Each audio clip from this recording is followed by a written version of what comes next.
Who told you that self-care was soaking in a bubble bath with face mask on and a large glass of wine? As lovely as that is, guys, it's a myth. I repeat, this is a huge lie told by social media and other corporations who want to convince you that the secret to your happiness is in their products. They may have had us fooled, but the reality of self-care is far deeper than that. Self-care is what's needed to protect your well-being.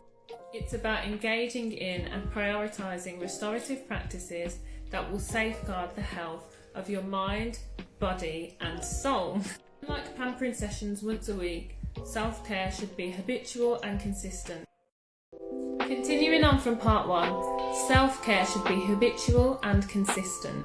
It should be a state that you operate in when making decisions and incorporate into your daily life as ritual. Think of it as a healthy form of selfishness.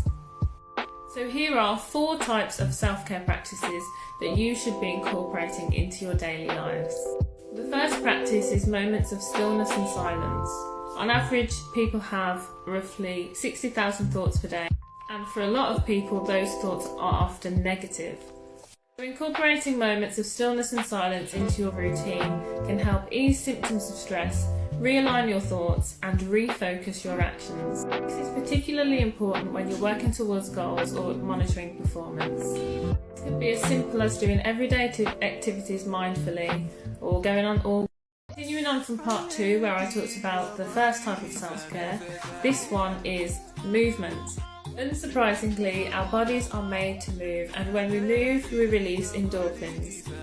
Not only can endorphins improve the quality of our sleep, which can then improve our health and well-being, it can optimise our performance but also induce positive feelings that have been associated with that of morphine. Many of us live very sedentary lifestyles with low levels of physical movement, so try to cram in a lot more into the day, whether that be walking rather than driving, choosing to meet friends after work, going dancing, taking the stairs, anything to exert more.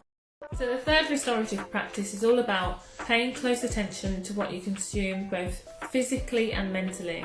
This includes eating more plant-based meals and reducing the amount of processed foods and sugar within your diet. That shows that sugar is actually linked to an increase in anxiety, and it all comes down to the way that our body digests sugar.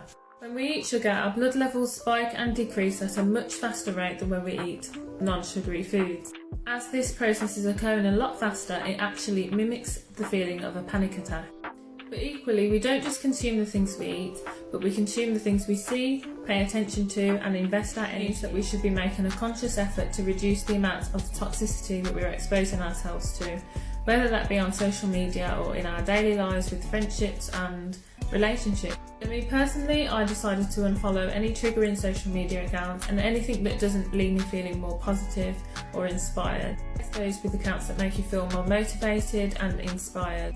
Use this same energy in your everyday life by slowly disconnecting and distancing yourself from toxic people, whether that's in friendships or relationships. Don't be afraid to adjust your environment and control what you allow to influence and affect you. You'll be much happier for it.